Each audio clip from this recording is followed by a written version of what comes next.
Muy buenas tardes, tengan todos ustedes. A nombre de la Facultad de Contaduría y Administración de la Universidad Autónoma de Chihuahua, en colaboración con el Instituto y Colegio de Contadores Públicos de Chihuahua, les doy la más cordial de las bienvenidas al evento Sesiones de Trabajo de las Comisiones del Instituto y Colegio de Contadores Públicos de Chihuahua. Aprovecho para comentarles que está disponible el panel de preguntas en donde podrán participar enviándonos sus preguntas a las cuales darán respuesta nuestros panelistas. El día de hoy se llevará a cabo la sesión de trabajo de la Comisión Representativa ante Autoridades Fiscales Federales, presidida por el Contador Público Certificado Mario Alberto Mendoza Lugo, a quien cedo el uso del micrófono para comenzar la sesión. Sean todos bienvenidos. Muchas gracias, Viviana. Buenas tardes. Muchas gracias por asistir a estas sesiones de trabajo. Nosotros pues tenemos un formato para las sesiones mensuales que tenemos, y para esto nuestra secretaria, Saima, nos mencionará el orden del día. Muchas gracias.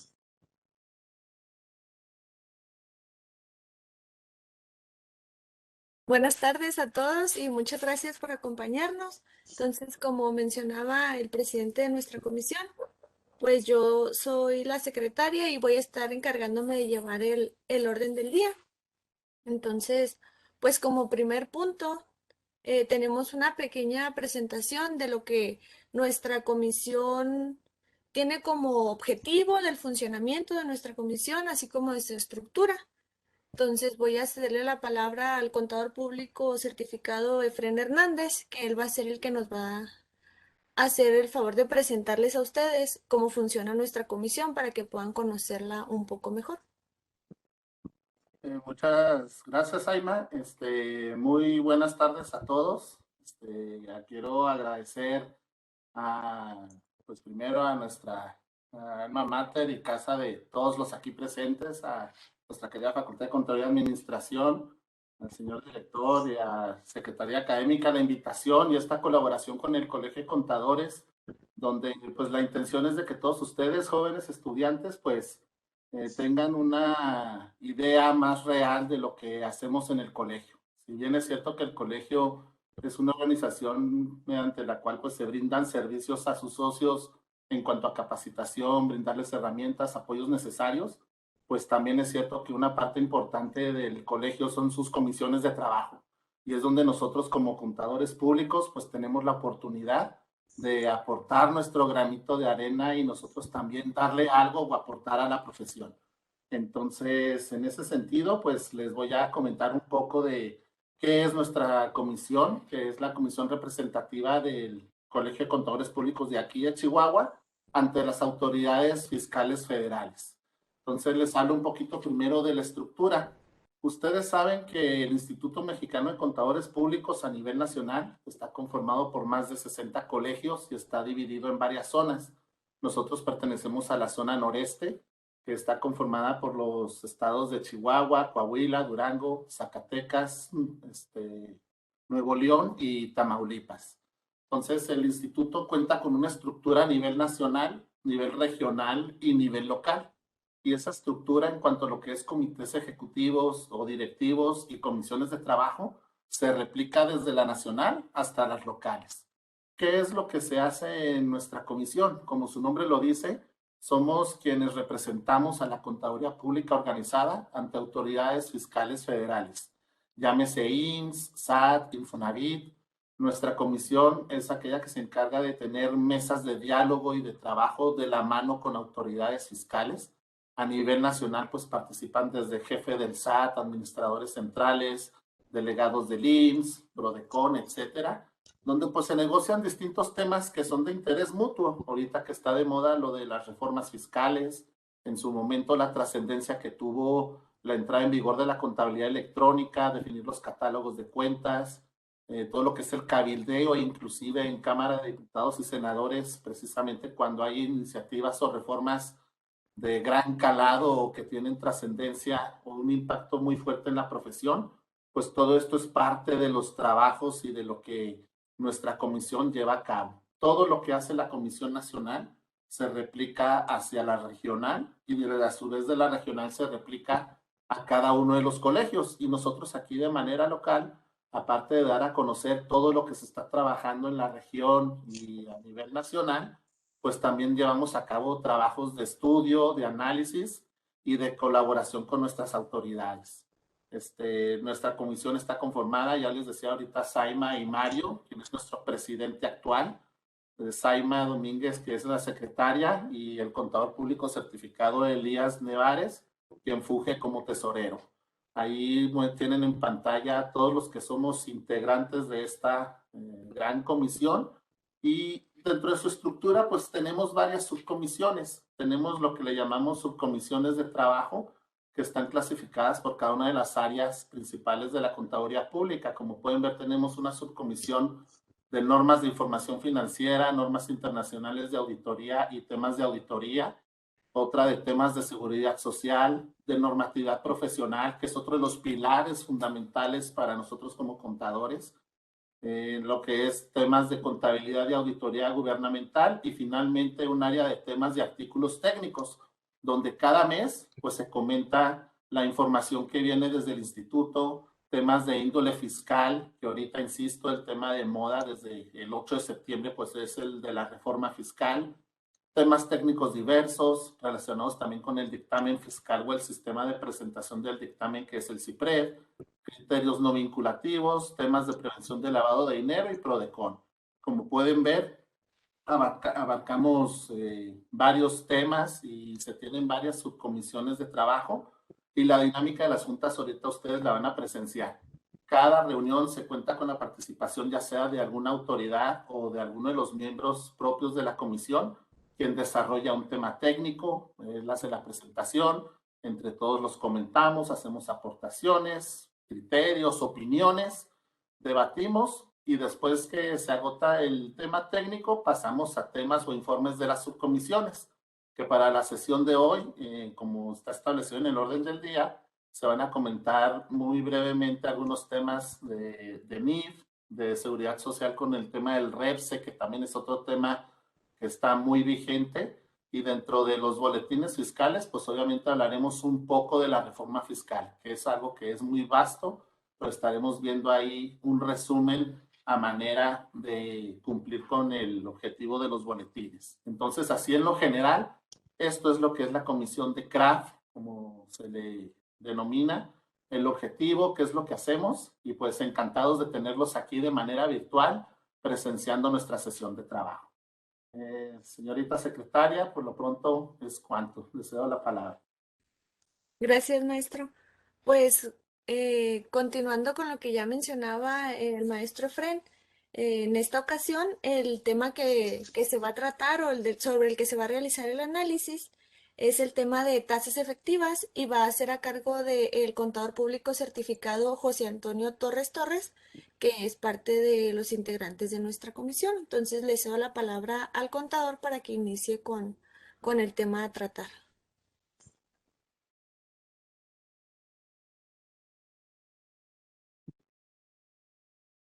Muy buenas tardes a todos.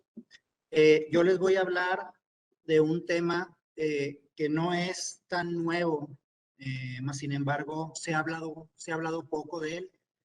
No es un tema ahorita tan de moda como lo comentaba mi compañero Efren Hernández, pero sí es un tema del que no se ha hablado mucho y del que poco a poco y más adelante de la presentación pues vamos a ver el por qué.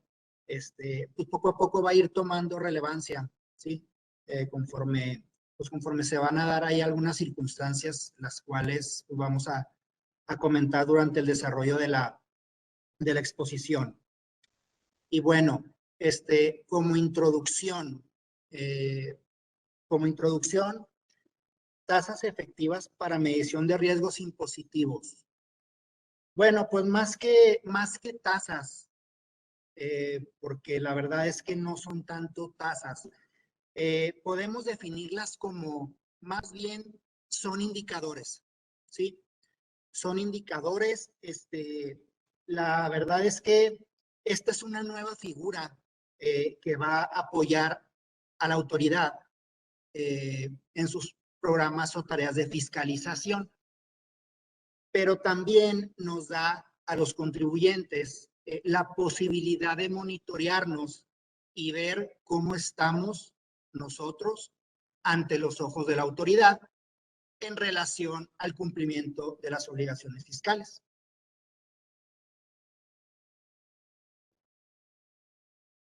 Hay que recordar que la autoridad en este momento tiene todos los elementos suficientes, digamos así, a su disposición. Nosotros mandamos, bueno, los contribuyentes, se envía la contabilidad, la autoridad ya tiene los FDIs que las empresas emiten, tiene los FDIs de lo que reciben de facturación, cuentan con la información de los pedimentos, las declaraciones. Entonces, la verdad es que la autoridad, año con año, de un tiempo para acá, pues poco a poco se ha, aprovechándose de la tecnología de la información, se ha llenado ahora sí que de un mundo de posibilidades para detectar algún incumplimiento o alguna falta en la cuestión fiscal a los contribuyentes. ¿Sí? Entonces, bueno, en una conferencia plática que dio la jefa del SAT en referente a este tema de las tasas efectivas, ella comentaba, bueno, que muchos contribuyentes formales sí pagan sus impuestos, sí cumplen, ¿sí? Pero no todos los que pagan bien. Entonces, pues esa es una de las cosas ahí que empezaron a dar una justificación del por qué este tema de las tasas y por qué esta nueva herramienta, por así decirlo. Comentaba también que se detectaron o se basaron para la determinación de esta información, de estas tasas, estos indicadores, que se basaron en las empresas, en los contribuyentes más cumplidos. ¿Sí? Ella los llamaba los de mención honorífica, o sea, los que ellos tienen detectados que cumplen pues lo más apegado a las disposiciones fiscales. Y que en base en la información de ellos, pues se fueron obteniendo estos indicadores.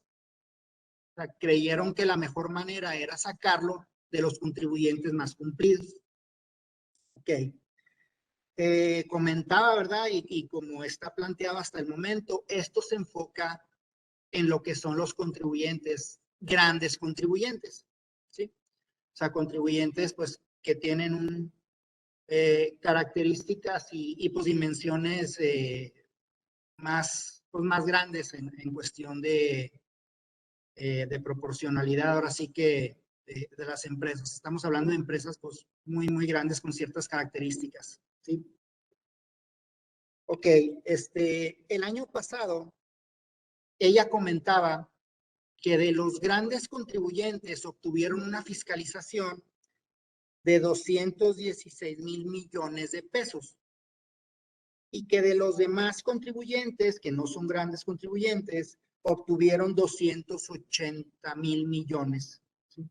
Entonces, ellos, aunque no es el 50%, sí representaba una cantidad importante. Estamos hablando de grandes contribuyentes. Ella comentaba que eran aproximadamente 900 empresas, ¿sí? Lo que les generó una recaudación de 216,000 millones. Y en referencia a los demás contribuyentes, que ellos eran millones, pues creyeron suficiente empezar a aplicar esto por medio o por los grandes contribuyentes, a través de los grandes contribuyentes. Si gustan, nos cambiamos, por favor, de lámina. Gracias.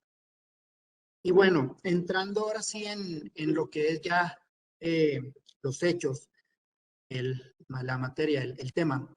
El pasado 13 de junio se publicaron en el portal del SAT la información de los parámetros de tasas efectivas para 40 actividades económicas, con la finalidad de que los contribuyentes puedan medir sus riesgos impositivos y, en su caso, corregir su situación fiscal, con la posibilidad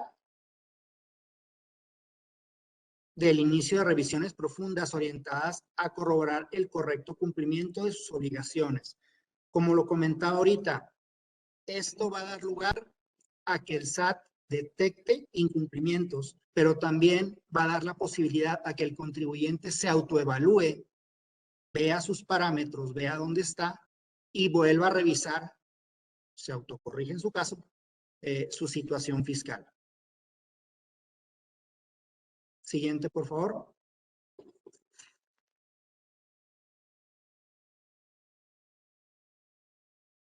Posteriormente, el 1 de agosto se publicó una nueva lista que cubre 84 actividades adicionales de la que deben observar los riesgos impositivos, ¿sí? Esto es que hubo una segunda publicación donde venían otra serie de actividades con sectores económicos adicionales a la primera. Siguiente, por favor.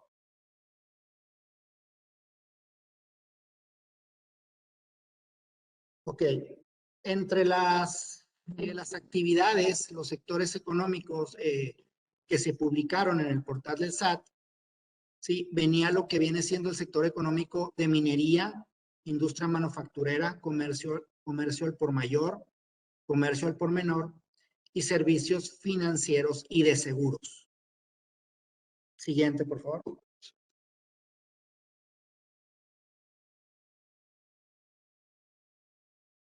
Dentro de la segunda publicación, que esta fue en el mes de agosto, se adicionaron nuevos sectores, nuevas actividades, ¿sí?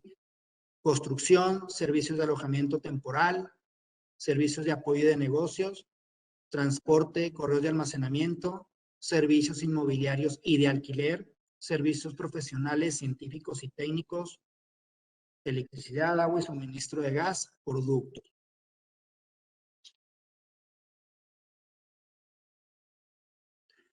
Posteriormente, el 15 de septiembre, hubo una tercera publicación, ¿sí?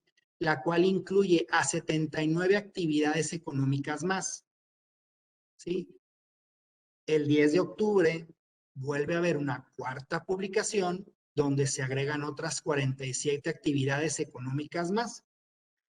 ¿Qué quiere decir esto? Pues bueno, que conforme pasa el tiempo, pues el SAT va a ir determinando y va a ir abarcando más sectores y más actividades.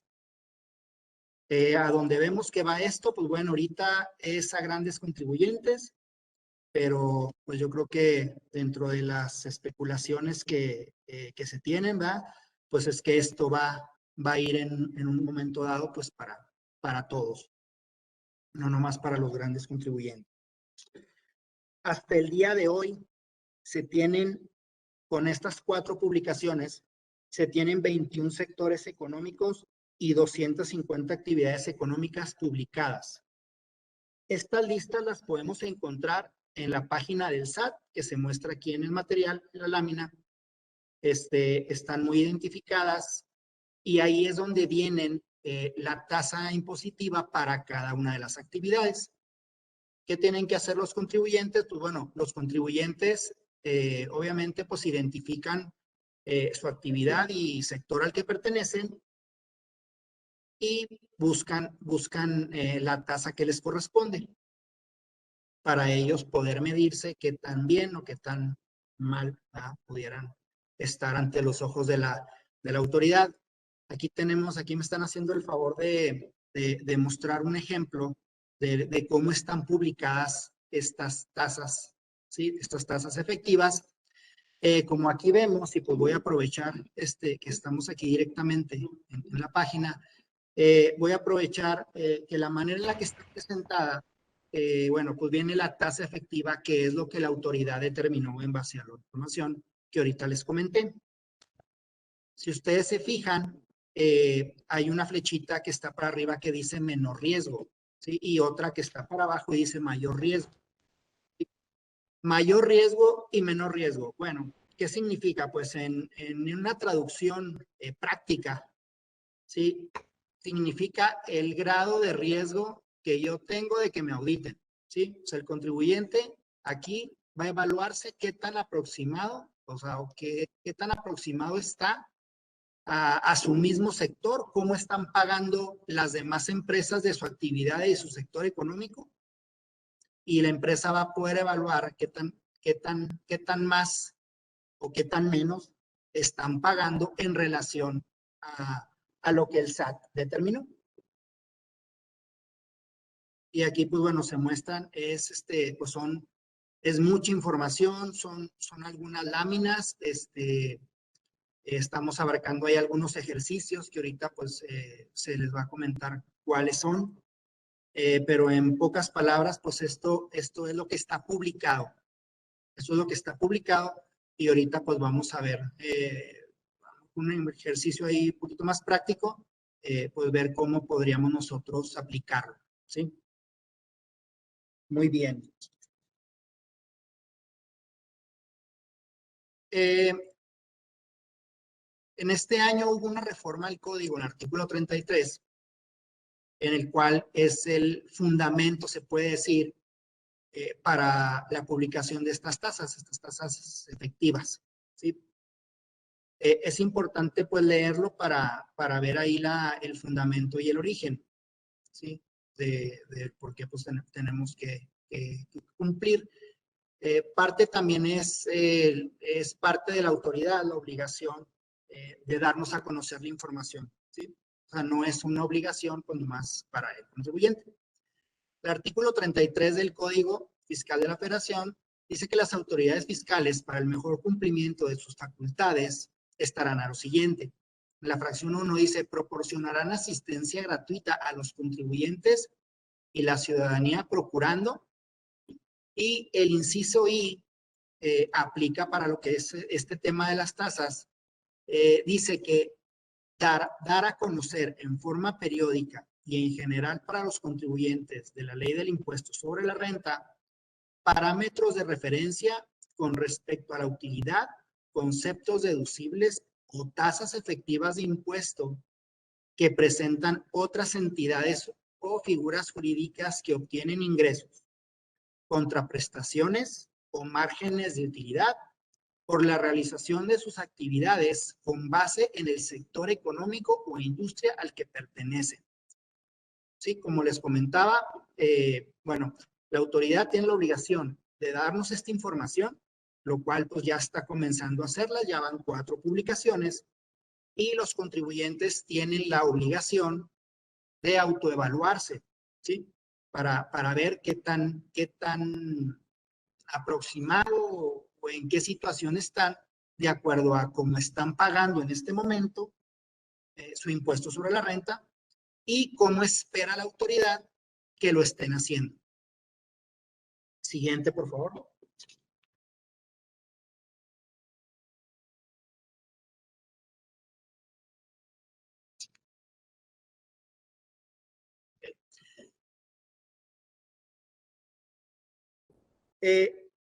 La difusión de esta información se hará con la finalidad de medir riesgos impositivos. Y aquí, pues quisiera recalcar esto. ¿Qué es un riesgo impositivo?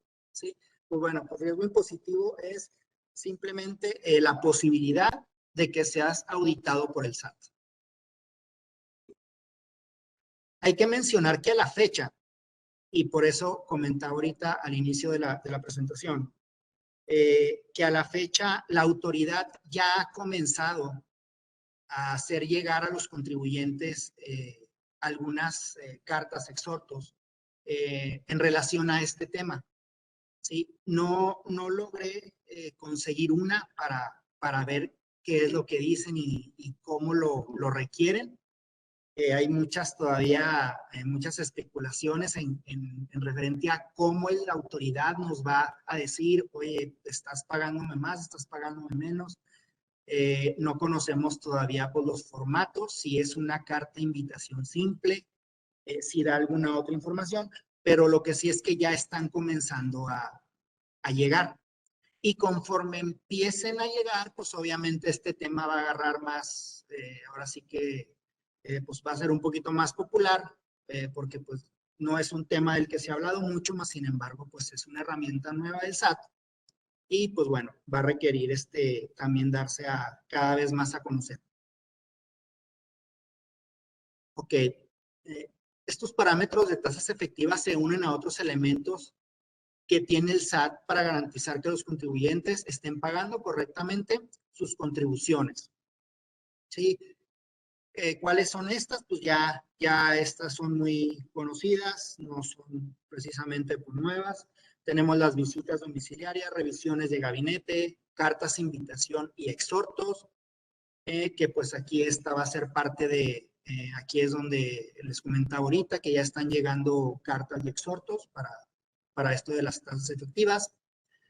Publicación de criterios normativos y no vinculativos, estudio de precios de transferencia, estimación de ingresos y de utilidades. Siguiente, por favor.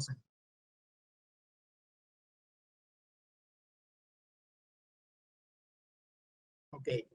Y aquí puedes mencionar un poquito, sin entrar mucho en detalle, en qué significa, o bueno, en qué consisten las herramientas mencionadas anteriormente. Bueno, pues las visitas domiciliarias son un procedimiento igual que las revisiones de gabinete, que se hace una vez que la autoridad inicia facultades de comprobación. ¿Sí? La autoridad pues, puede llegar con el contribuyente, ¿sí? Iniciar proceso de facultades de comprobación y revisar su contabilidad ahí en la empresa, o bien puede requerir a la empresa, abriendo también facultades de comprobación, para llevar la contabilidad a las oficinas de la autoridad y ahí hacer la auditoría. ¿Sí? Bueno, las cartas invitación y exhortos no tienen un fundamento concreto, sin embargo, pues existe una regla.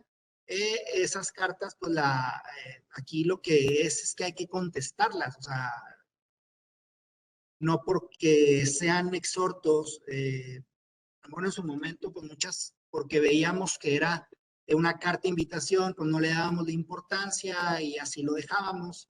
Posteriormente la autoridad empezó a, pues hacernos saber, ¿verdad? Por medio de sus procedimientos que pues sí se debieron de haber contestado las cartas de invitación. Entonces, pues bueno, es una herramienta que la verdad, pues ahorita sí es muy, pues, muy recurrente y usada por la autoridad y más que nada, pues a través del buzón tributario, pues bien, ya nos tienen llenos de requerimientos. Ok,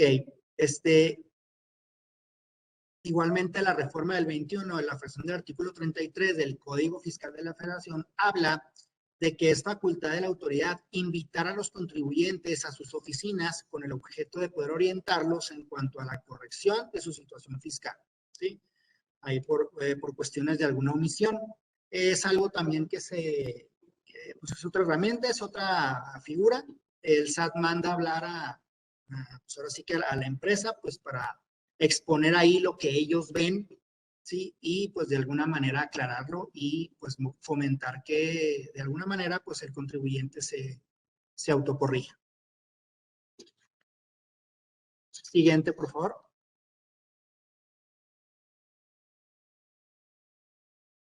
Bueno, pues tenemos lo que son los criterios normativos y criterios no vinculativos.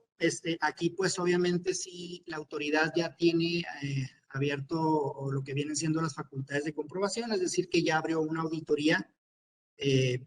Y bueno, en cuanto a estos criterios, pues los criterios normativos, por mencionarlo así rápido, pues son algunas aclaraciones, artículos de la ley o disposiciones de la ley que a lo mejor no están muy claros o queda alguna posible margen a que se interprete ahí de alguna manera, y pues con estos criterios de alguna manera se asienta y se define un poquito más cuál es la intención de algún artículo en la ley, ¿sí? Con el fin pues de evitar alguna interpretación errónea por falta de claridad, ¿sí? En la redacción de los artículos. Y bueno, pues los criterios no vinculativos, pues también esos son algunas disposiciones que la autoridad aclara que no está de acuerdo o simplemente que no los permite, ¿sí? También, bueno, se cuenta con lo que viene siendo los estudios de precio de transferencia, de los cuales, en este sentido, pues las empresas sí puede, por medio de los estudios de precio de transferencia, sí se pueden generar ajustes a la situación fiscal del contribuyente, ya que, bueno, pues quienes están obligados a realizarse o a realizar este estudio de precios de transferencia, pues es un estudio que evalúa las operaciones entre compañías que son del mismo grupo, nacionales o en el extranjero, y bueno, pues el cual tiene como objetivo básicamente verificar que las operaciones se estén llevando a un valor de mercado razonable. Cuando no es así, pues la misma autoridad o en base a este estudio de precio de transferencia, pues se pueden llegar a corregir algunas cuestiones de ingreso o más bien deducciones, y eso pues pudiera generar ya alguna modificación en la situación fiscal del contribuyente. Siguiente, por favor.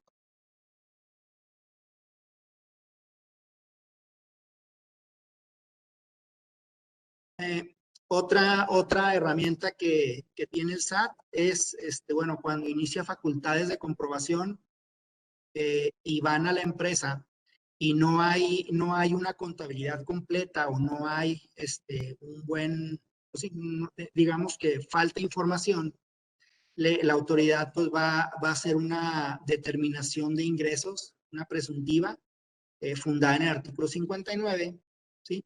En base a ingresos, o puede también hacerlo en base a porcentajes de utilidad fiscal, ahí ya dependiendo pues la situación de cada empresa. Sí, lo que nos compete ahorita con respecto a las tasas efectivas es que hasta el momento el fundamento para la elaboración de las declaraciones complementarias derivada de la observación de tasas efectivas únicamente está ahorita publicado en el portal del SAT. Aquí sería válido pues, preguntarnos si es válido que no haya reglas de aplicaciones específicas, ya que como les decía, si ahorita pues llega alguna carta a algún contribuyente, pues el contribuyente pues no va a saber a lo mejor por dónde poder corregir su situación fiscal. Entonces está así como que muy abierto, muy ambiguo. O sea, en algunos casos el SAT manda cartas de invitación y donde específicamente te dice, oye, pues tengo diferencia en los ingresos que me declaraste contra tus FDI emitidos. O sea, ahí tengo una diferencia, pues acláramela. O igual en las deducciones. Pues, todos tus FDI recibidos contra las deducciones que me estás declarando, hay diferencias. En este sentido, pues para lo de las tasas efectivas, pues no tenemos todavía algo muy claro en ese sentido. Siguiente, por favor. Ok. Estas tasas efectivas, ¿qué años abarcan? Pues bueno, abarca del ejercicio 2016, 2017, 18 y 19. ¿Por qué razón ahorita todavía el ejercicio 20 no? Pues bueno, no hay una explicación, o al menos no logré obtenerla. Creo yo que gran parte de esto es que, bueno, el ejercicio 2016, 2017, 18 y 19, pudiéramos decir que tuvieron un comportamiento un poquito más uniforme, ¿sí? Situaciones diferentes, macro globales o como ustedes quieran llamarlo, pero independientemente de eso fueron variaciones normales.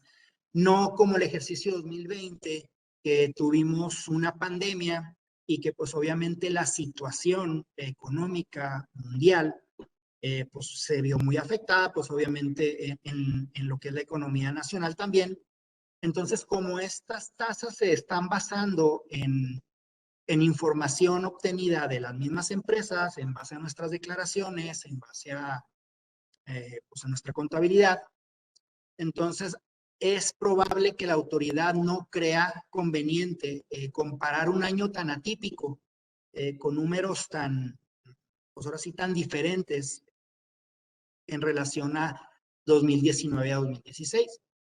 Entonces, de momento, esto es lo que está publicado estos son los 4 ejercicios que ahorita la autoridad está publicando, lista de sectores económicos y actividades con su respectiva tasa, sus respectivas tasas efectivas o indicadores, las cuales pues, los contribuyentes, una vez ya teniendo las tasas publicadas, pues tienen la opción, obligación, convenientemente deben hacerlo, empezar a evaluarse desde esos ejercicios para ver cómo esos ejercicios, lo que pagaron, qué tan bien visto o qué tan mal visto están ante la autoridad.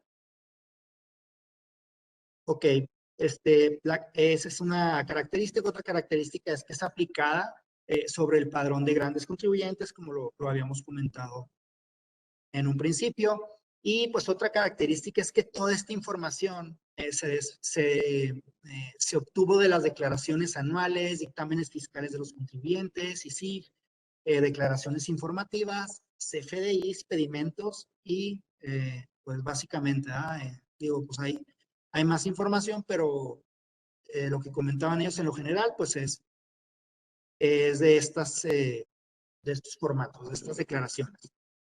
¿Sí? Y pues bueno, para minimizar el riesgo de revisiones profundas, el SAT invita a la presentación de declaraciones complementarias. ¿Sí? Pues es decir, una vez que nosotros nos evaluamos, como lo comentamos ahorita, nos evaluamos, vemos la tasa con la que pagué en esos años respectivos contra la que el SAT considera que debí de haber pagado. Y ahí nosotros como contribuyentes pues nos podemos ver, percatarnos que cómo estamos vistos ante la autoridad, cómo espera la autoridad que nosotros estemos enterando esos impuestos, el impuesto sobre la renta.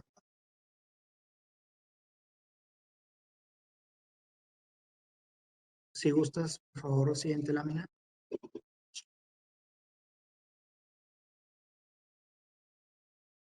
Y bueno, yo ahorita les comentaba que en un concepto práctico, pues un riesgo impositivo sería, pues ahora sí que el riesgo a ser auditado por parte de la autoridad. Aquí, pues bueno, la autoridad nos da un concepto más amplio, un concepto, pues ahora sí que un poquito más, pues como le gusta a la autoridad, ¿verdad? Dándole un poquito más de hacerse un poquito las víctimas, ¿no?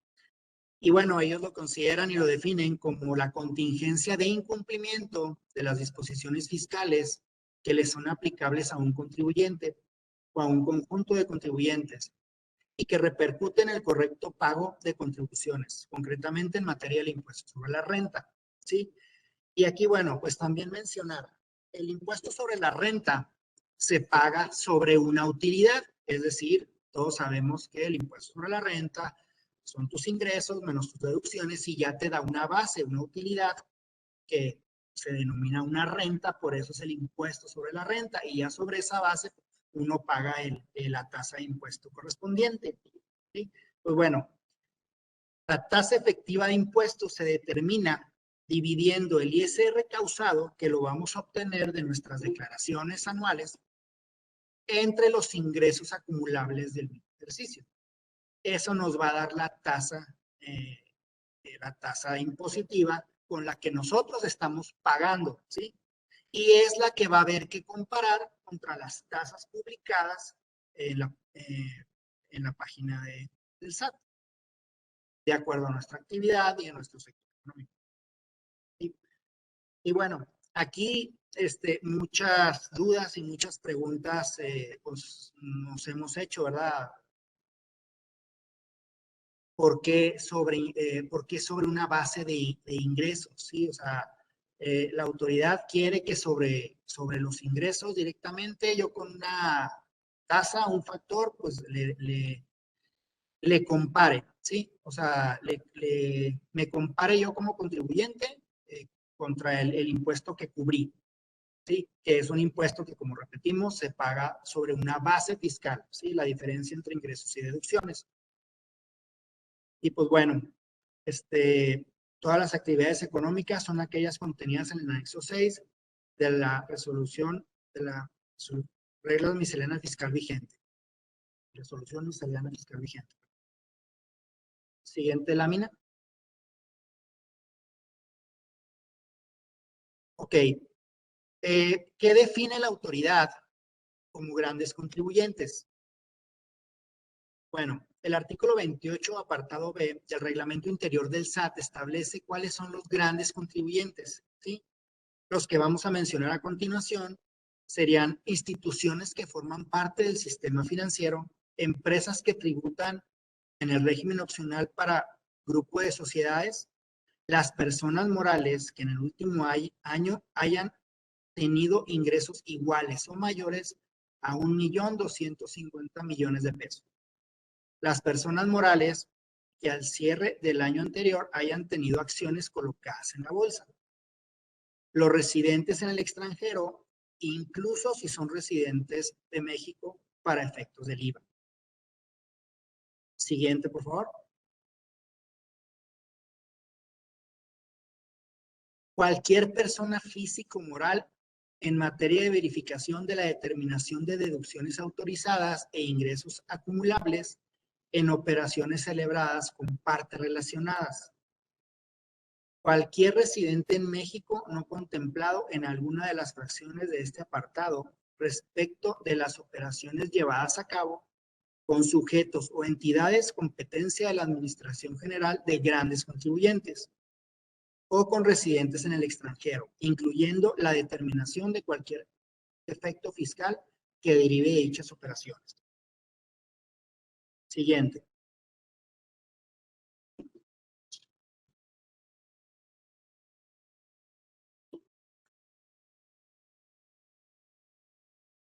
Ok, y aquí, bueno, la autoridad indica que se basaron en declaraciones anuales, dictámenes fiscales y CFDIs, pedimentos, para la determinación de estas tasas. Es decir, bueno, una vez que ya tuvieron toda la información de sus empresas, ahora sí que cumplidas, como ellos la llaman, ¿verdad? Sus empresas que para ellos las denominan menciones honoríficas, que son pues muchas.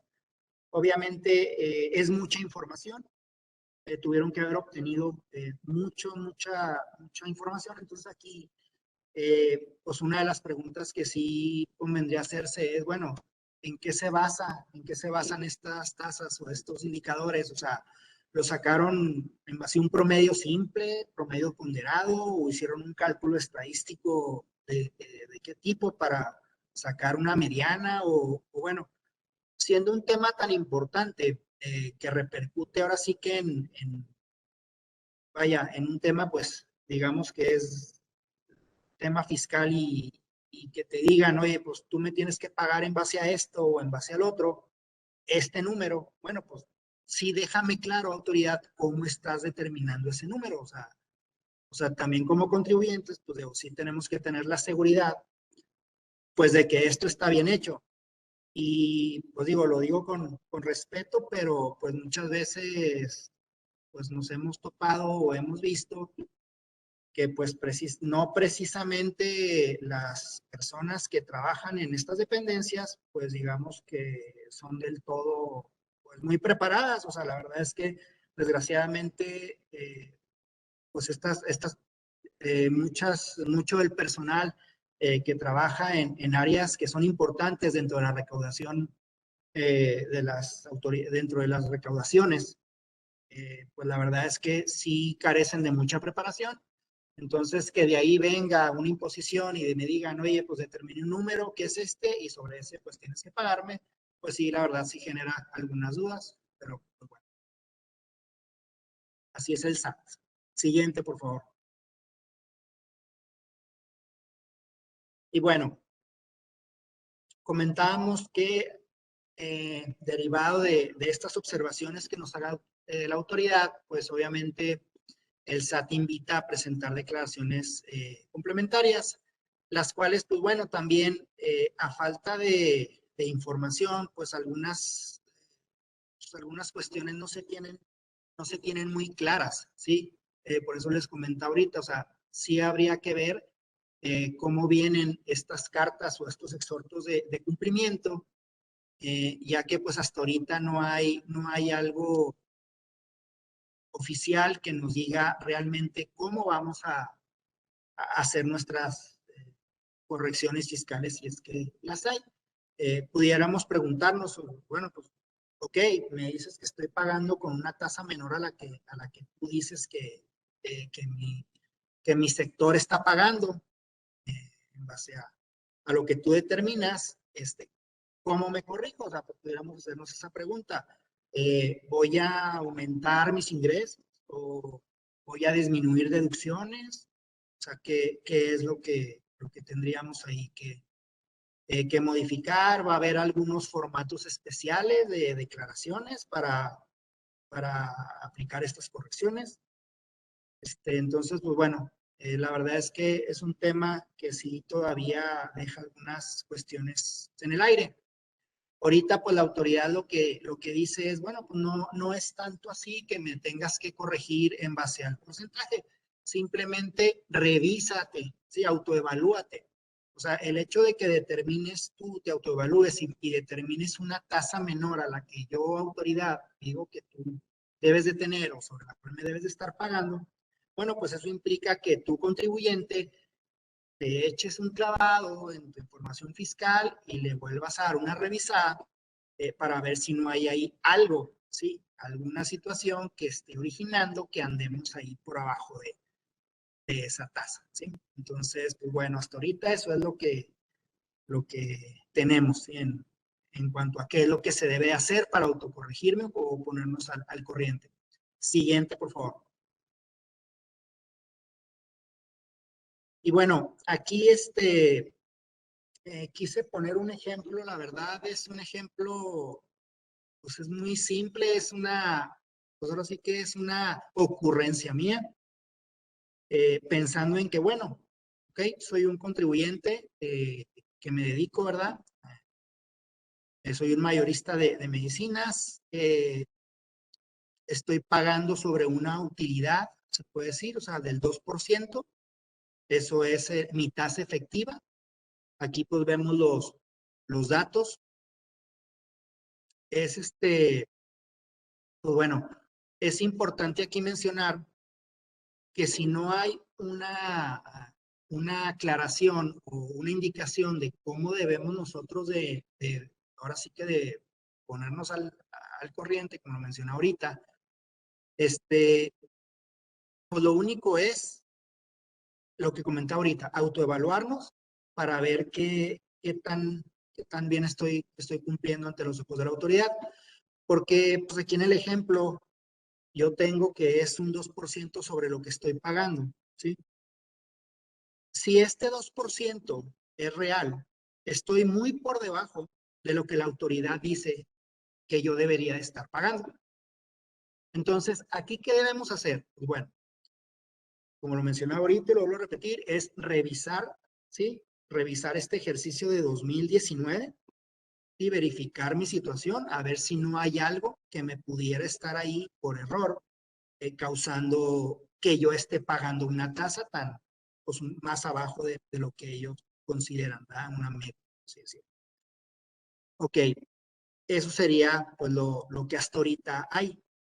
Porque si yo fuera una empresa que dijera, bueno, yo no quiero problemas con el SAT, y es un ejemplo que a lo mejor parecerá que no se da, pero la verdad es que sí se da. O sea, mucha gente, con tal de no tener a la autoridad ahí, pudieran tomar la iniciativa de decir, mira, ¿sabes qué? Yo no quiero problemas, o sea, yo sé que estoy bien, yo sé que si vienen y me revisan, yo estoy bien, pero no quiero problemas, o sea, vamos a dejar el porcentaje como dice la autoridad para estar un poquito menos en el radar. Pues bueno, en lo que viene siendo la columna, pues tendríamos que aumentar los ingresos para poder llegar a una base que multiplicada por el 30% me dé un impuesto, el cual va a ser el impuesto que la autoridad quiere ver que yo le esté pagando. ¿Sí? Sería aumentar los ingresos. ¿Cómo vamos a aumentar esos ingresos? ¿Se va a hacer un CFDI especial de eso, como lo hay con el de precios de transferencia, que ahí sí nos dicen que hay que hacer un CFDI por esa situación. Entonces, en la columna B, pues bueno, ahí disminuí las deducciones. Si ustedes se fijan por la cuestión ahí de cómo se determina la tasa efectiva, pues disminuyó las deducciones, más sin embargo ya la utilidad fiscal queda diferente. Esto, lo que es A y B, pues obviamente es algo que no sería lo más recomendable hacer, porque de alguna manera seguiríamos con una contingencia, porque tampoco vamos a mover números nomás para darle gusto a la autoridad. Entonces, aquí la aclaración o esto pues lo correcto sería revisar nuestra situación, si estamos bien seguros que nuestros números están bien y pues nuestra tasa es menor a la que dicen ellos, pues bueno, juntar toda la materialidad posible, ¿sí? Tener todo bien respaldado y pues si la autoridad llega con el contribuyente, pues bueno, pues ya podrá desvirtuarlo, ¿verdad? Obviamente, pues ya eso va a requerir una revisión directa por parte de la autoridad. Digo, no por eso, pues vamos, como les comentaba, no por eso y por estar cumpliendo con una tasa que la autoridad determinó, pues voy a mover ingresos y deducciones nomás por moverlos, ¿sí? Como quien dice, pues por darle gusto, no sería eso tampoco lo más óptimo. Entonces les digo, este ejemplo pues realmente es algo que se me ocurrió, que quise exponérselos de esta manera, de modo a hacerlo un poquito así pues más práctico. Sería complicado hacerlo de esta manera, entonces pues bueno, lo correcto pues es como les comento, autoevaluarnos y dejar todo bien soportado en dado caso de que estemos bien. Y bueno, ya como, pues ahora sí que como conclusión, ¿qué nos quedamos de este tema? Como una síntesis ya final, pues sería, obviamente, pues que el SAT nos va a estar publicando pues, los parámetros de referencia a través de los listados que mencionamos y que vimos ahorita. Pues estas tasas impositivas pues son un elemento más de fiscalización que poco a poco pues van a ir agarrando más de cobertura en cuanto a actividades y sectores económicos. Hay que estar al pendiente como contribuyentes de todas estas publicaciones, ya que, como lo dije en un principio, la autoridad tiene la obligación de publicarlas. Los contribuyentes tenemos la obligación de estar al pendiente y pues si ya tenemos esta herramienta publicada por el SAT, creo que sí es importante estarnos monitoreando a ver cómo estamos de alguna manera vistos por la autoridad. Y eso, pues bueno, ¿qué ganamos con eso? Pues ver qué tan probables somos de tener una auditoría por parte de la autoridad. ¿Sí? Algo muy importante, pues estamos para determinar esta tasa, repito, pues es el ISR causado entre los ingresos acumulables, ¿sí? de cada ejercicio. Eso pues lo obtenemos de las declaraciones, de la declaración anual. Si estamos bien con nuestro cálculo de ISR causado, ¿sí? Y esta proporción sale menor, bueno, reunir toda la materialidad posible para que en dado caso de tener una revisión, pues no vayamos a tener ningún problema. Ok, ¿qué pasa si de veras hay algo ahí que no esté de acuerdo a los lineamientos fiscales? Es decir, que sí, efectivamente, esa tasa está baja. ¿Por qué? Pues porque metí gastos que no eran, hice dobles deducciones, pues alguna estrategia ahí muy agresiva que la verdad es que va a ir para atrás, rechazada en dado caso de alguna revisión. Entonces, bueno, pues aquí la recomendación sería, si sí estamos en ese supuesto, pues ahora sí autocorregirse. Autocorregirse, pues para pagar lo que se deba de pagar, la diferencia de impuesto que corresponda y sus actualizaciones y sus accesorios correspondientes, y evitar así pues multas por parte de la autoridad.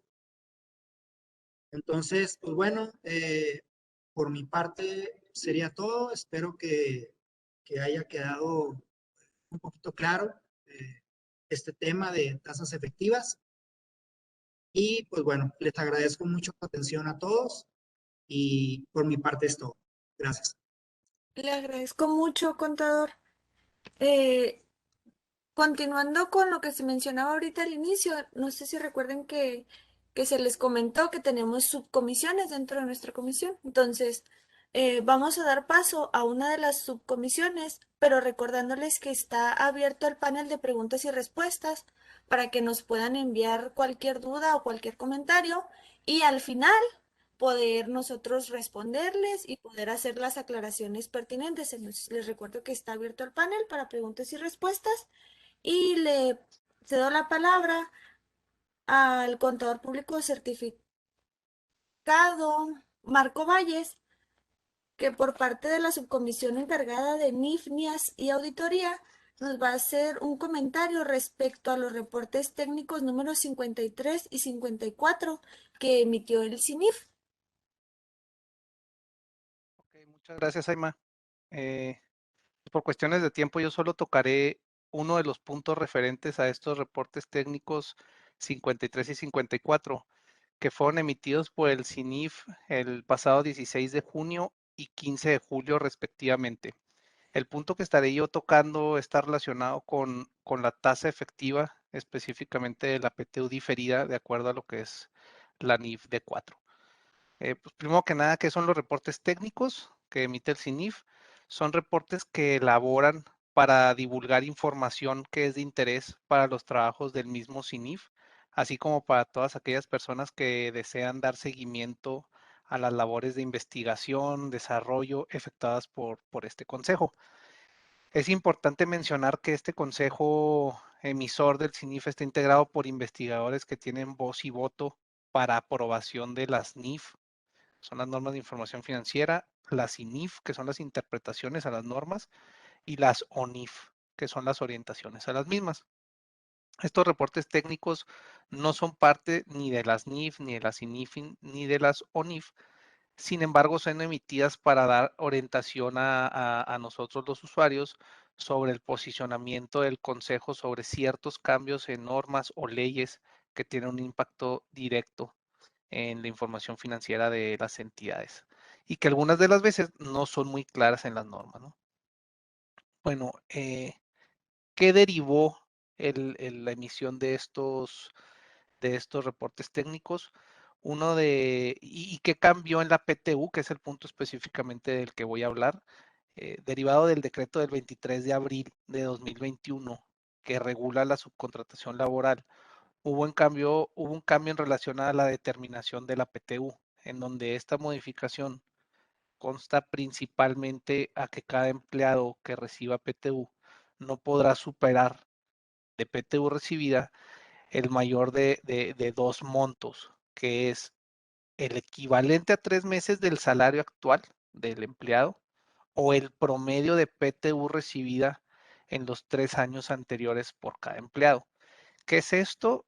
Pues que existe un tope, ¿no? Anteriormente la PTU era el 10% sobre una utilidad fiscal de las entidades y luego ya se hacía un cálculo de PTU y una repartición de la misma, ¿no? Hoy, derivado de este cambio derivado de este decreto, pues se ponen estos dos topes, ¿no? Y es importante establecer que la PTU diferida debe determinarse aplicando método de activos y pasivos como lo establece la D4, y con base en este método, ante la existencia de diferencias temporales, las entidades deben determinar y reconocer estas PTU diferidas.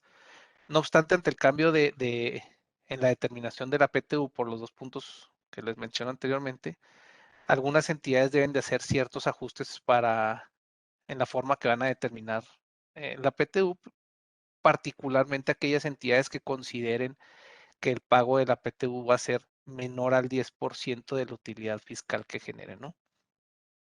En aquellos casos en que las entidades consideren que en periodos futuros no se recuperará o pagará el 100% de las PTUs diferidas por estar sujetos a estos nuevos límites de ley, y lo digo en mayúsculas y con negritas, las entidades deben hacer su mejor estimación posible de los montos de PTU diferida con base en proyecciones financieras y en los topes establecidos. Esto se vuelve complicado, pues ya que no deja de ser un juicio de la administración o una mejor estimada de las administraciones de las entidades, ¿no? Que es bien importante que lo anterior sea revelado en los estados financieros, porque en algunos casos las tasas efectivas de la PTU diferida podrán ser menores al 10% y pues tiene que estar claro en las notas de los estados financieros el por qué, ¿no? También es importante comentar que actualmente muchas de las entidades cuentan con empleados, cosa que en el pasado no era así, ya que anteriormente algunas entidades recibían servicios de personal por medio de outsourcing o insourcing, y es muy importante que al cierre de este ejercicio sean reflejados todos los efectos de lo que es la PTU diferida de acuerdo a la NIF de 4, ¿no? Ese es el punto que yo, como parte de las NIF, quería comentar. Cualquier duda que tengan o comentario, a sus órdenes. Muchas gracias, contador, por su aportación y por su comentario. Igual aquí estamos pendientes del panel de preguntas y respuestas en caso de que alguien Además, presente una pregunta para usted. Dígame. para seguir participando en esta subcomisión de lo que comenta Marco, ya creo que el día 10 de julio de este mes se publicaron las mejoras a la NIF, que es la que conocemos así, y ya contempla la parte que comentaba Marco, la adecuación del impacto del reconocimiento de la PTU diferida en el cálculo de la metodología que traemos ahora a partir del 24 de abril, ¿sí? Hay dos cálculos, entonces puede ser que la PTU diferida sea afectada en mayor o menor proporción y tendría un impacto contable y financiero. Entonces las mejoras lo que vienen a hacer es darnos esa información para aplicar a nuestras contabilidades e informar a los estados financieros para mejor conocimiento del usuario. Es algo lo que ya venía platicando Marcos, ¿sí?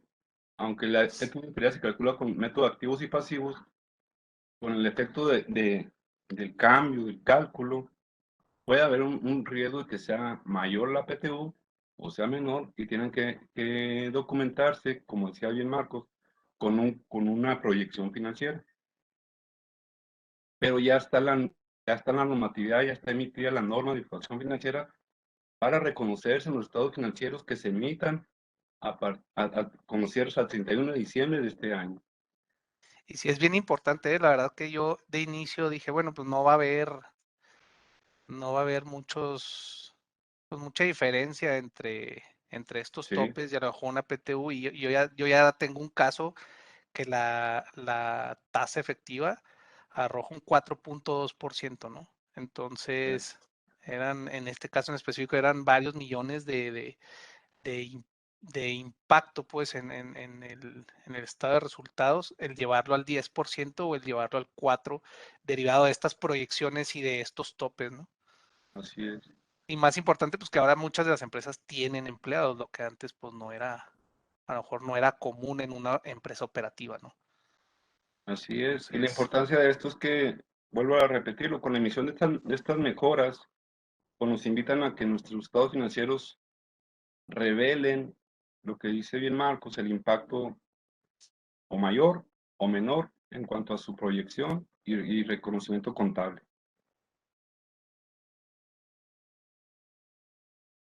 Sí, concluyendo, es la emisión de las mejoras que salió publicada ya en el folio 120, ahí les digo,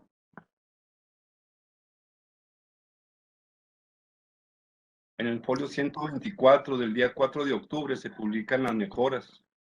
Ahí contienen, dentro de varias mejoras a varias normas de información financiera, la que hablamos ahorita, lo que es tema de la PTU diferido. Sí, por si lo anotas por ahí, de que esas no, Sí, ya gracias, están contador. publicadas. ¿Sí?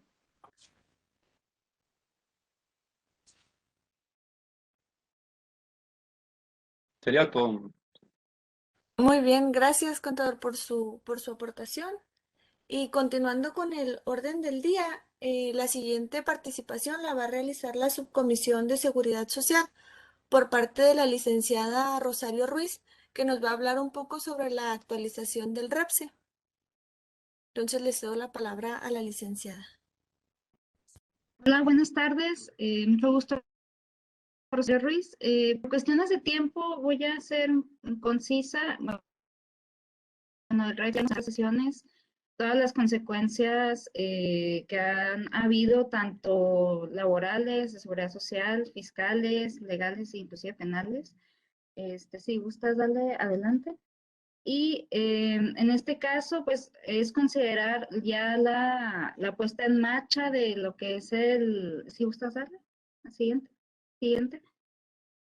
Bueno, aquí nomás considerar que la Ley Federal del Trabajo fue reformada precisamente en el decreto del 23 de abril de este año y es donde nos prohíben la subcontratación de personal, pero nos da la posibilidad de la contratación de servicios especializados. Entonces, uno de los requisitos precisamente es el registro en el REPSE, que es el registro de prestadores de servicios especializados o obras especializadas, donde la Secretaría de Trabajo y Previsión Social subió en una página internet especial de plataforma para poder hacer estos trámites. Dentro de ya la temática del trámite, ya hemos visto que es necesaria la firma electrónica, entra uno a su sesión, a su portal con la firma electrónica y ahí mismo puede dar de alta varias actividades o hacer actualizaciones. En la práctica nos ha tocado que empresas que quieren dar tienen autorizada una actividad y quieren dar de alta otra, entonces cuando el sistema no funciona, no hay un correo que comunicarse, no hay teléfonos, entonces lo que hemos visto es acudir directamente a la Secretaría de Trabajo y Previsión Social a nivel federal, donde ya ellos se tienen una junta con el delegado o el subdelegado, ellos hacen la llamada directamente a México y ya ahí ya destraban el sistema. Entonces es lo que hemos tenido de experiencia en relación a ya la cuestión técnica y operativa de este registro. Y hay que considerar que desde que tengo mi registro, hay que presentar si gustas dar lo siguiente, hay que presentar ya las circulaciones en el portal del IMSS y en el portal del Infonavit, en el IXOA y el SISUB.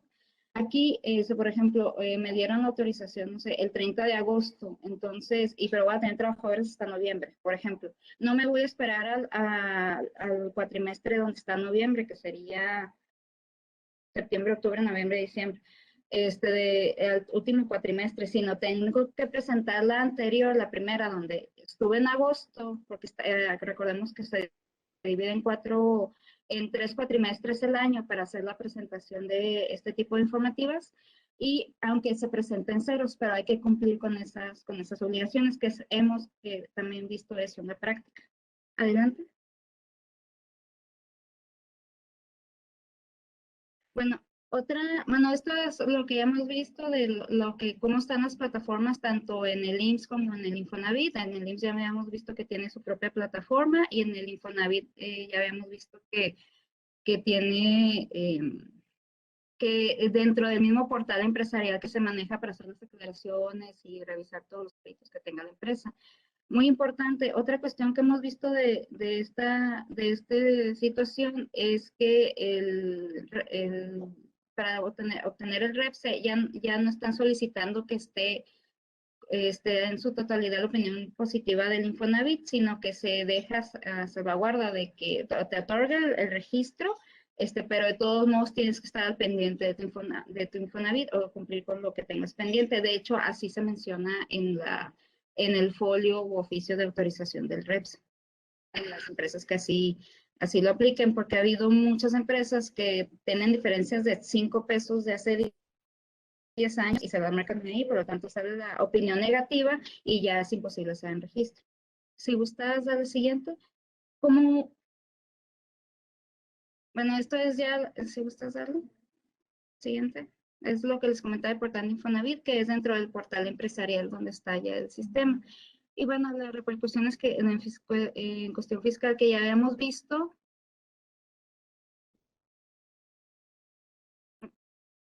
Disculpe.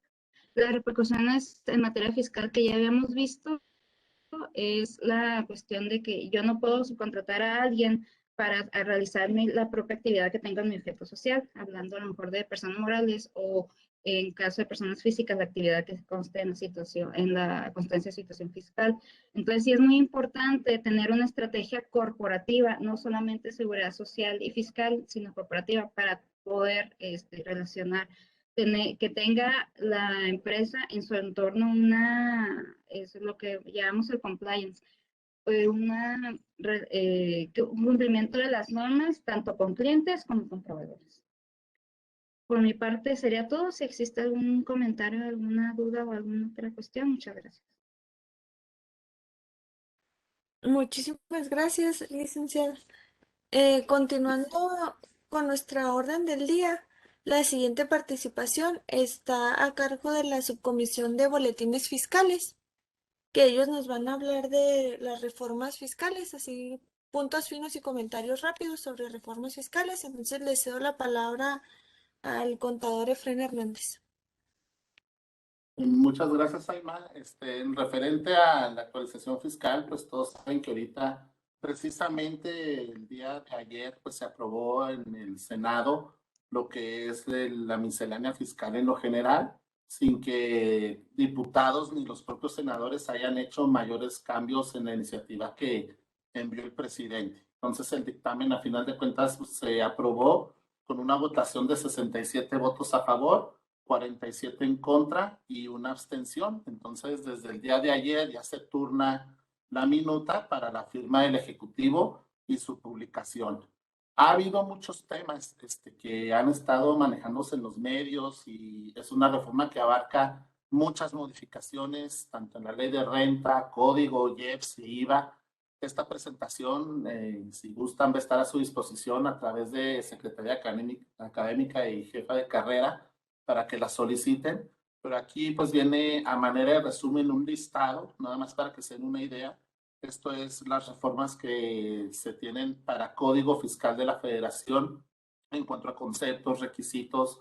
Aquí destaca el tema del dictamen fiscal, que vuelve la obligatoriedad para cierto grupo de empresas, un tema que es con el que concluimos ahorita algunos comentarios finales sobre la responsabilidad que van a tener los auditores fiscales del sector independiente a partir del año entrante, una responsabilidad inclusive penal, más facultades para las autoridades para suspender temporalmente el uso de sellos, nuevos requisitos adicionales en temas de elaboración de facturas electrónicas o CFDIs. Entonces, a final de cuentas, parte y complementando lo que comentaba ahorita Toño, de que es cierto, la autoridad fiscal está viendo la manera de cómo hacerse más eficiente en temas de recaudación y de fiscalización y lo está logrando. El tema de tasas efectivas es solo una herramienta, pero aquí hemos visto cómo no solo en esta reforma fiscal, sino en reformas que se han presentado desde años atrás a la fecha, cómo se han ido dotando de más facultades, de más herramientas. Vamos a decirlo coloquialmente, se están afilando cada vez más los dientes las autoridades para recaudar. Y es que el problema para el gobierno no es menor. El gobierno requiere de recursos. Estamos en una situación de pandemia todavía, una situación de crisis a nivel internacional que han afectado las finanzas del país. Entonces, ante la promesa por parte del Ejecutivo de no aumentar impuestos, ¿cómo le hacen para generar más ingresos? Pues está el tema de la recaudación. El año pasado fue récord en cuanto a recaudación y multas.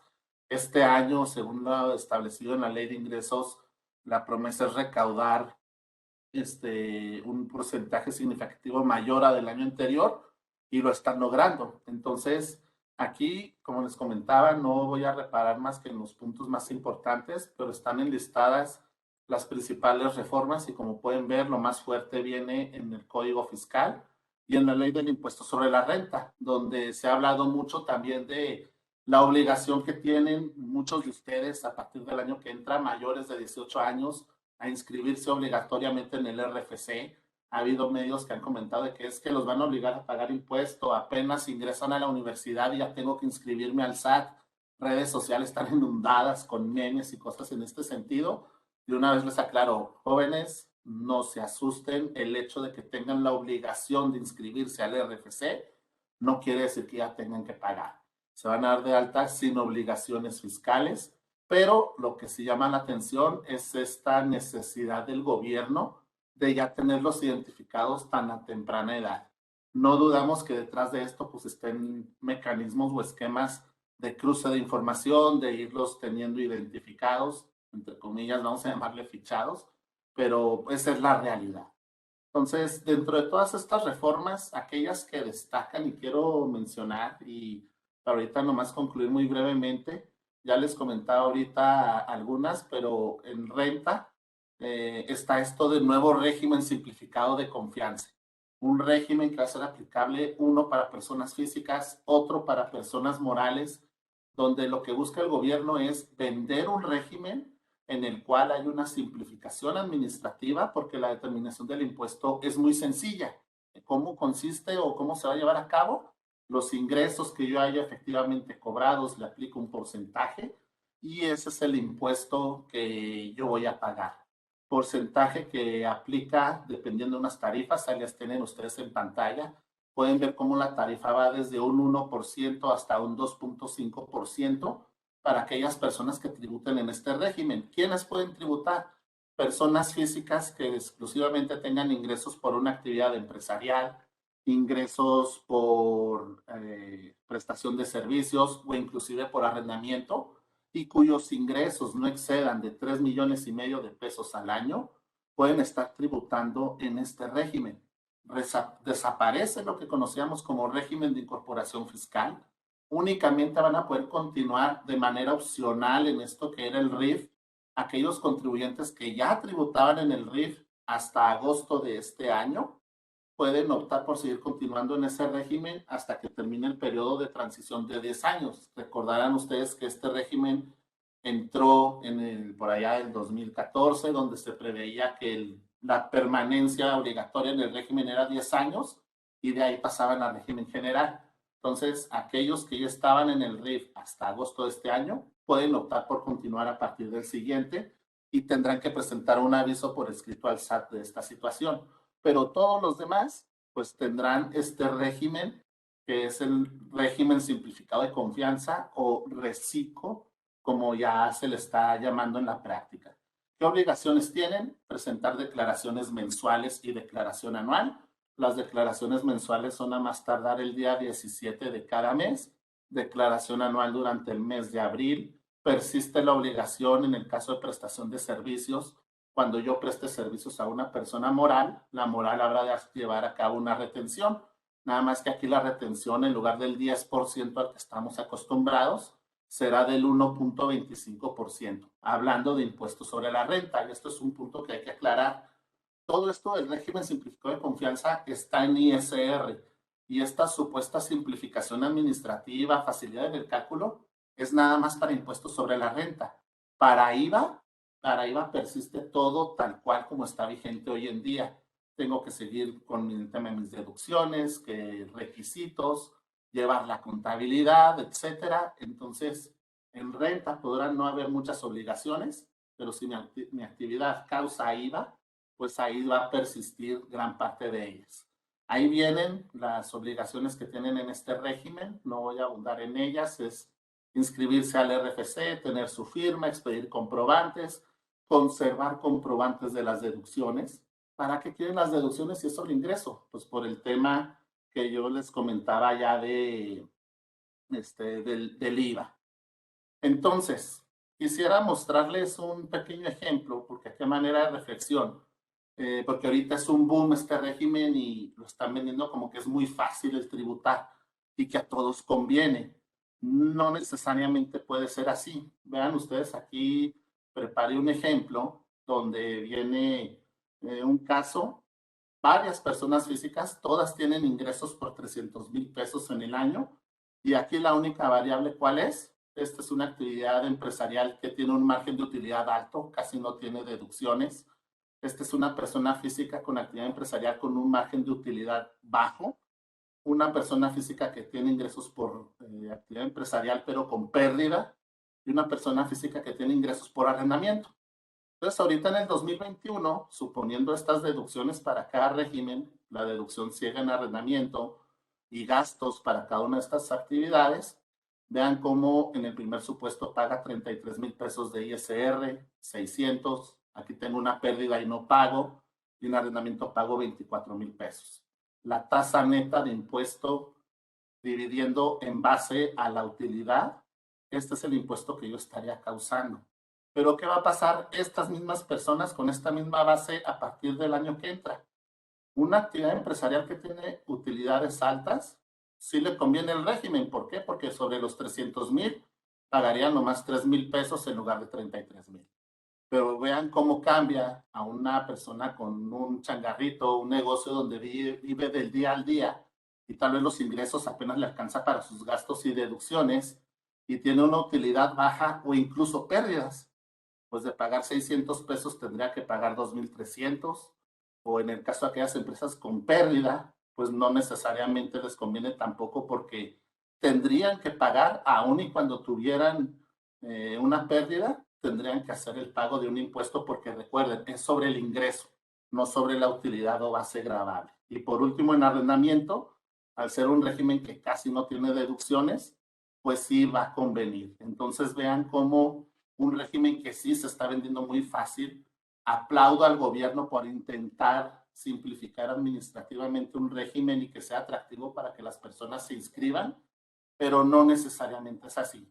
Y si hablamos también de una justicia tributaria, pues puse aquí como referencia un asalariado y dejo la pregunta abierta al aire. ¿Ustedes consideran que es justo que a partir del año que entra el asalariado, que es el contribuyente más cautivo de todos, pague para 300,000 pesos anuales un 15% de ISR y otra persona, también persona física, por el mismo ingreso, pague nada más el 1% de impuestos sobre la renta? Desde una perspectiva social, fiscal, ¿es justo, proporcional, equitativo? Dejo a su consideración y a manera de razonamiento este tema. Y dejo en el aire también la responsabilidad de los auditores en el caso del dictamen fiscal, que la iniciativa contempla que aquellos auditores que no revelen omisiones o posibles delitos de sus clientes tendrán una responsabilidad penal y serán sancionados con 3 meses a 6 años de prisión. Entonces, a partir del año que entra, hay que pensar muy bien quiénes van a ser auditores, quiénes son mis clientes, porque el riesgo y la responsabilidad pues es mayor. Entonces, por cuestiones de tiempo, ajustamos la participación. El material queda a su disposición y muy seguramente el tema de reformas fiscales da para muchas horas. Están pendientes de cursos que puedan otorgarse a través de la facultad o del propio colegio. Muchas gracias, Saima. Cedo la palabra. Gracias, maestro. En el panel de preguntas tenemos una relacionada. Nos dicen que, ¿qué va a pasar cuando reciban los estudiantes registrados sin obligaciones, reciban alguna beca o subsidio? Si esto se podría considerar un ingreso acumulable.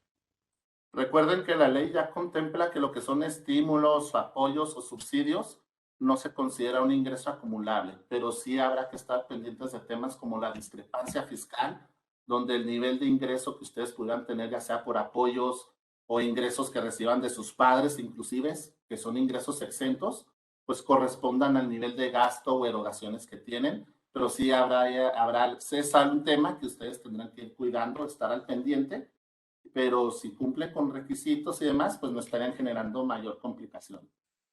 No más que ya están en el ojo de la autoridad. Eso sí, siéntanse observados y vigilados.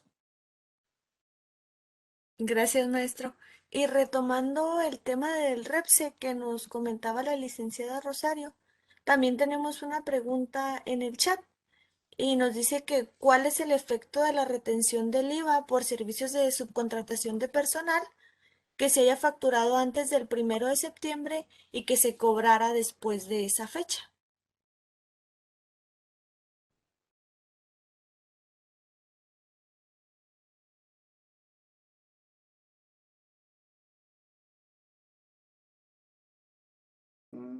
Licenciada Ruiz, tiene mute el micrófono, me parece.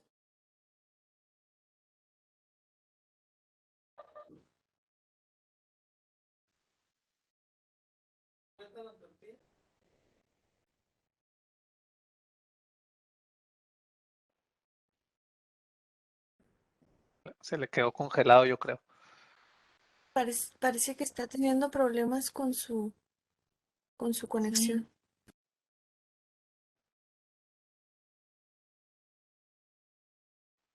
Si gustes, Ay, perdón, seguimos. también ahorita el video.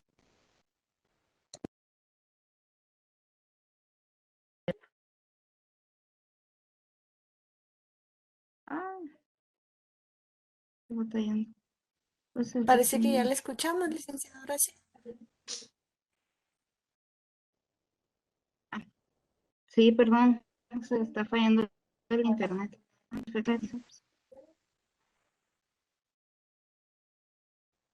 Bueno, ahí es una...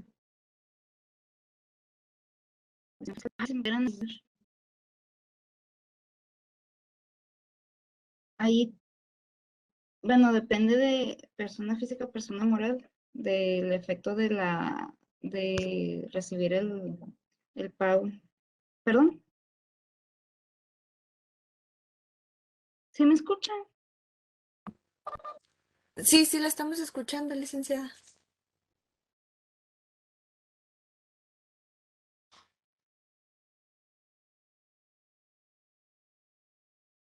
Sí, una disculpa. Se pregunta que si cuál sería el efecto de antes del 1 de septiembre de la retención de IVA por servicios por subcontratación personal. Ahí hay que considerar que precisamente con el decreto de abril del 23 de abril no se derogó precisamente esa retención que surgió hace 2 años, que precisamente que iba a combatir el outsourcing, salió en el 19 precisamente, y pues, donde pensamos que iba a ser para nomás outsourcing y resulta que fue para todo el tipo de servicios, y en este caso esa retención famosa de 6%, esa se deroga precisamente con el decreto y se deroga en cuestión, como la cuestión fiscal surte efectos a partir del 1 de septiembre. Si es cobrado después de la fecha, habría que checar, perdón.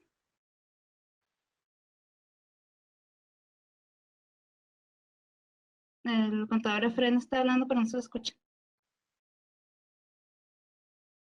No, les decía que nomás en complemento a lo que comenta es recordar que la retención tiene efectos al momento del pago. Entonces, si cuando se paga ya no está vigente, pues ya no procedería a la retención. Y la duda tal vez sería qué pasa con el comprobante donde sí se desglosó.